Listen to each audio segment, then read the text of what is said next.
12 years. The house has been silent since Lily vanished during a game of hide and seek. Every room is haunted by what's missing: her bike, her bear, her laughter. Last night I heard it, a small, wet footstep in the hallway. Slap, then another. In the moonlit hall, I saw a trail of tiny, wet footprints. The footprints slowly faded, leaving me alone with my fear. The house was no longer just mine. I didn't sleep. I watched the hallway, waiting for something I couldn't name. Every sound was her, every shadow, a memory. The next day, the strangeness grew bolder. A faint giggle echoed from inside the walls.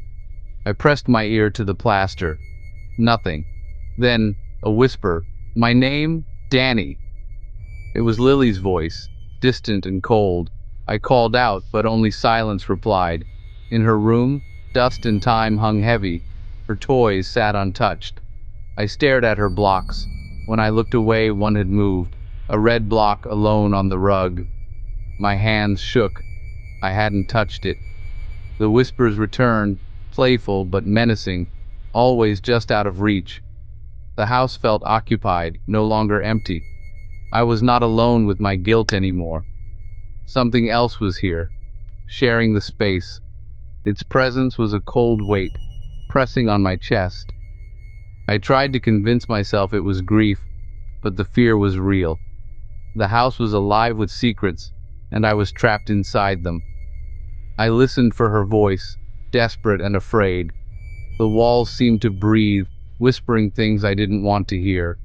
I realized, whatever was here, it wanted me to remember.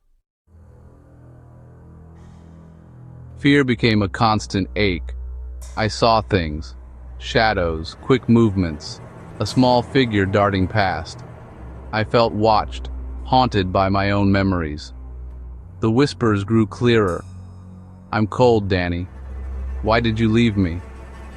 The words weren't angry, just unbearably sad. My mind blurred memory and reality. Then I saw her.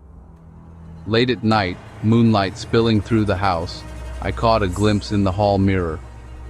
A girl in a yellow raincoat, Lily's raincoat, stood behind me. I spun around. The hallway was empty, but in the mirror, she remained, her eyes dark and empty. She lifted a hand, touching my reflection's shoulder. A chill seeped into my bones, a cold that felt like the grave. She wasn't my sister. She was an echo, a ghost made of regret.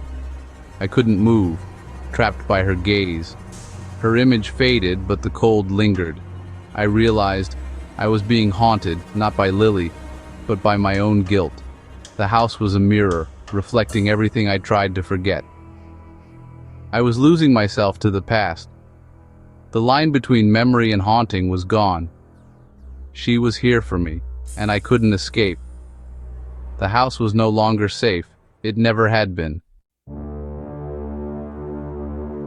The house is a cage now.